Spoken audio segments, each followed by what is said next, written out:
And I'm proud to welcome you to Downey Brand as the managing partner of the firm. I am actually in an all-day meeting just next door, and so my apologies in advance for the fact that I won't be sitting with you through this program. It's a very important program and one that our firm is proud to host, and in particular with the hosting partners that are here today, to have the Metro Chamber, North State Water Alliance, Valley Vision helping to coordinate this, and all of the other important partners is an amazing opportunity for this firm, for the city, for our region, and frankly for the state. And I think the state is the proper focus, because the reality is we are one state and we have a water system which integrates our state, and we're going to have to come up with solutions that are able to be accepted by and work for the entire state. Some of you know that I started my career as a water lawyer, and I still do some water law, but over the last number of years I've actually become more of a flood lawyer. And the joke within our practice group, because I'm in the water practice group, is that our practice group is pretty secure. Either there's not enough water and the water lawyers are busy, or there's too much water and the flood lawyers are busy, or we're somewhere in between and everyone's worried about going one direction or the other. And I think really that reality of thinking about how Mother Nature changes what it gives us and how we react to what it gives us is what makes this area so interesting for many of us.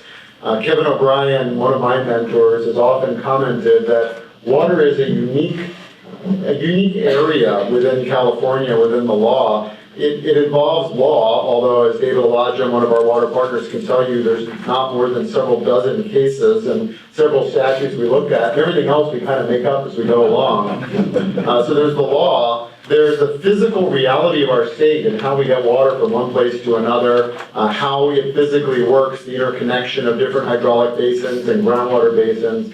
And then there's the most interesting part, the policy. The fact is that policy is what makes this fun work. It's what makes us get up in the morning and want to come to work, because the ability to influence policy, to help agencies and governments and people and NGOs make decisions that are affected by what's best for the state. And we're not just arguing about dollars and cents or who gets something, but what's right for us individually and our communities in the state. That's what's so wonderfully fascinating. So as you can hear, I'm fairly passionate about this. I'm sorry that I won't be able to stay with you for the entire program. I'll try to duck back in if my program ends a little bit earlier. But I really look forward to hearing what comes out of your discussion today, what sorts of conclusions you individually reach or maybe come to a consensus on. And with that, I've been asked to introduce Roger Niello, who will speak next. He will, and I'll give him a 30-second introduction so he has time to decide what important words he will give. I've had the pleasure of knowing Roger over the last few years, being involved in the Capital to Capital Metro Chamber program. I've been on the flood team and chairing it for a number of years and had the pleasure of knowing Roger through that. And he's a great leader for our region. Of course, you all probably know that in addition to his connection to a very large car dealership in the region, he has served time on the County Board of Supervisors and time in the Assembly. And then when we needed him most at the Chamber, he came back to help guide the Chamber. Some of you may not know that he's an accountant by training. And so I'm sure he will speak at us for 5 or 10, 15 minutes about the accounting implications of drought and flood. But with that, I'd like to ask Roger to come up. I'd like to thank you all for coming today, and I'd like to thank you for taking an interest in California water. Thank you. Roger? We very much appreciate you hosting this gathering and in this beautiful setting. We are terribly offended that you're not going to be joining us, but we'll get over that, won't we? Well, I want to announce actually that I'm calling this meeting off. We don't need it anymore. I mean, it's raining, right? Our problems are solved. Well, maybe not. Scott kind of gave what I'm going to say in brief. But I'll go ahead and say it anyway, talking about the need for this meeting and what our group is all about. You have a handout at your seats that speaks to the North State Water Alliance, and you'll be able to see that there. But the alliance was formed about 5 years ago right after the policy debates in the legislature about the water bond and plan at the time. I was part of those debates. It was an interesting process, but five organizations came together: the Mountain Counties Water Resources Association, the Northern California Water Association, the Regional Water Authority, SACOG, and of course the Metro Chamber, the organization I run. We collectively represent literally many hundreds of water purveyors, irrigation districts, cities, counties, trade groups, farms, other private businesses, and 4 million people, just about. We've rallied around the common mission that we want to promote a responsible statewide solution to our water challenges, to protect the economy, to protect the environment, to protect the quality of life, certainly of Northern California, but of the entire state. We formed specifically, not just to react, to sit back and react or just watch the debates in the legislature and react to state and federal policy making, but to be proactive in mapping out what we think is the appropriate long-term infrastructure, operational, and regulatory needs, again, for Northern California as well as the rest of the state.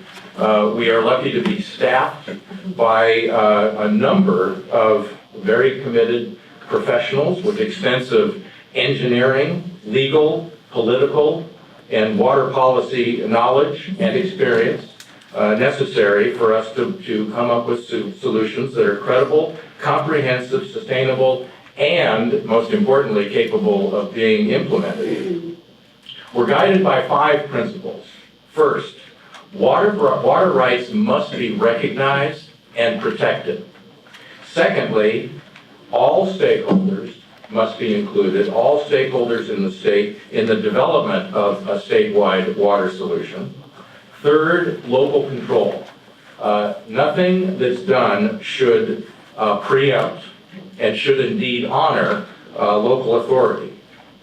And this is important. We here in this region will continue to improve our own self-sufficiency through investment in water conservation, recycling, conjunctive use, storage, and other water management actions, and we need to continue to tell that story. That's extremely important. And we will support a Delta solution that's based on sound science, that is implemented equitably, that requires that the beneficiaries of the solutions fully fund the costs, and avoids or at least fully mitigates any negative economic, environmental, or societal impacts to our region.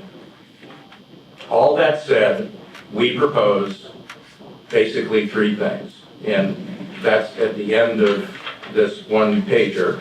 First of all, a commitment by state and federal governments to invest in infrastructure improvements for quality water reliability. Secondly, a statewide operational plan that recognizes the inherent link between water supplies in Northern California and the rest of the state. This is where virtually all the water flows. And third, a unified regulatory approach, equitably applied, that proactively takes into account the reality of our feast and famine nature of rainfall and the impacts of climate change on that frankly will probably exacerbate that.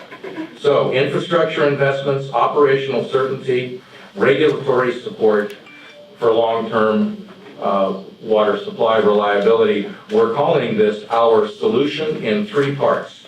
Yeah, 3 parts. Infrastructure, operations, and regulations. So the important thing is we came together to be proactive, not just to talk about things that we were against. And you won't hear us talk too much about things that we're against. We rather want to emphasize on those things that we favor. in our self-interest for sure, but also in the interest of the entire state, and make sure that the interests of our area are taken into account. So I say, hop in, the water's fine, or it will be, we hope. Now, I have the pleasure of introducing Susan Rohan, the mayor of Roseville, and I talked to her a little bit to get a little bit of background on her life, and you know, Susan was born in a log cabin, which she built herself. Come on, it's funny. Well, anyway, in November of 2010, Susan was elected to the City Council of Roseville with the most votes, so that she served as vice mayor, and her second 2 years served as mayor, which she is right now, and she is up for re-election this year. I predicted she will win in a landslide. Susan is a member of a number of groups in the community. The one participation that she's had in the past that she's particularly proud of is being on the City of Roseville Public Utilities Commission. I said, is that an advisory commission? She said, no, it's not advisory. But she's also a member of the Roseville Chamber of Commerce. That's important to me. The Blue Line Arts Board, the Placer County Community Advisory Board for Sutter Hospitals, for Optimus of Roseville, the Advisory Board for the Keaton Raphael Memorial, Friends of the Roseville Public Library, League of Women's Voters of Placer County, the Salvation Army Roseville Advisory Board. Where do you have time to serve on the council? So we're very fortunate to have Susan with us this afternoon to share with us thoughts on this issue about which she knows a whole heck of a lot. Susan?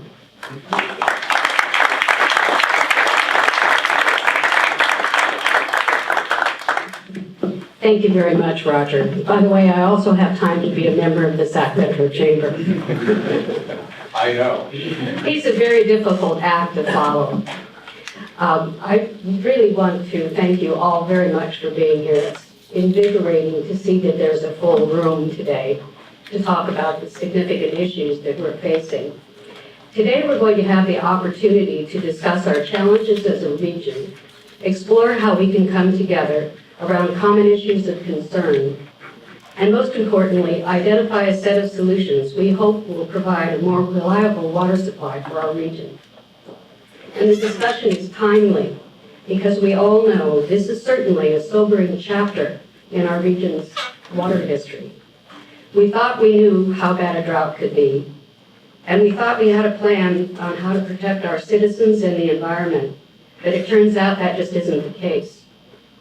On top of that, we're grappling with evolving plans to restore the environment that add a new level of complexity to the challenge of achieving our water supply reliability and our local environmental goals. So this drought certainly does underscore the need to get to work to solve California's water supply challenges, because the status quo is clearly not acceptable. It has to change.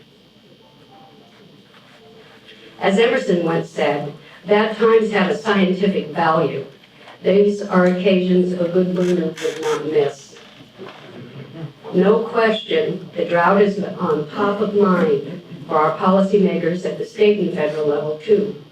It would be foolish for us to not seize this unique timing to secure a reliable water supply future for our region and for California. And I believe that we're up to the challenge because we know how to tackle problems in this region. What comes to mind as Roseville's mayor, because we were involved as a city in that effort, and brings me hope, is how our region came together in the Sacramento Water Forum Agreement. Let's go back in time and revisit that stage. The region had been embroiled for years in litigation over the American River. It was often counterproductive, always expensive, and always fell short of solving the core issues. And that was a clear indicator that litigation was going to continue to ensue. Through the Water Forum, regional stakeholders came together to find a better way to solve long-standing water issues in a productive, collaborative, and solution-oriented process. The Water Forum joined together water purveyors, environmentalists, farmers, business leaders, and the city and county governments in Placer, El Dorado, and Sacramento counties. Signed by 40 stakeholder organizations exactly 14 years ago, the Water Forum has successfully implemented programs that significantly reduce municipal and industrial water use through improved water conservation and recycling, maintain the long-term sustainable yield of our region's groundwater basins, and protect fish and other public trust assets in the lower American River. The Water Forum process took leadership and determination, working toward a shared common goal and set of objectives. And our region can be proud of its contribution in solving California's water problems because we did it here. Many of you in the room played key roles in the Water Forum, which is something we all expected would handle our situation through the year 2030. But we've been hit by the drought and environmental protection plans that have unexpectedly impacted supplies and reliability. We thought we'd done what was necessary to protect our region. But to quote Will Rogers, who was in the log cabin next to me in my Nebraska home, even if you're on the right track, you'll get run over if you just sit there. So now we need to revive that regional problem-solving spirit to tackle today's problems. And the challenge is, how can we ensure California water supplies in all of California will be reliable while also protecting our California environment? To be successful, we're going to have to deal with the underlying issues. Our state's water infrastructure hasn't seen significant investment in the past 40 years. It simply isn't keeping up with today's California, and it's not planning for the California of tomorrow.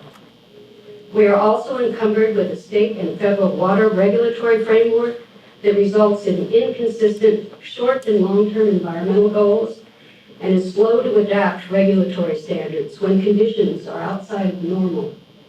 It also hampers infrastructure investment. Our region looks to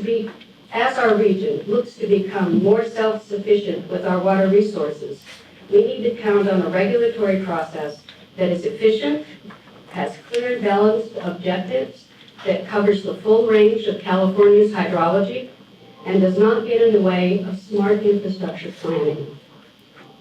I believe the North State Water Alliance has the vision to keep us moving toward a better water future for our region and the state.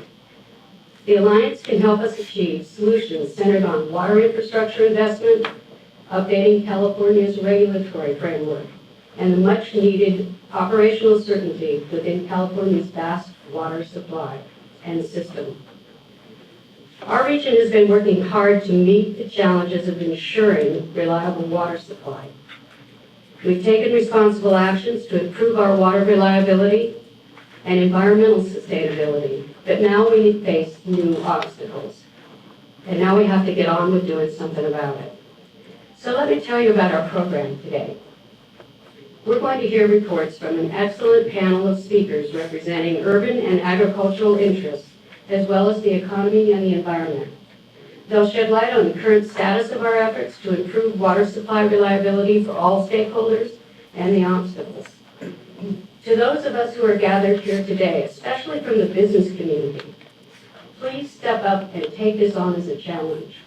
Together, we can work to resolve this problem. It's in our DNA, and we need to get doing it. I look forward to working with all of you in the future on these issues. Thank you very much.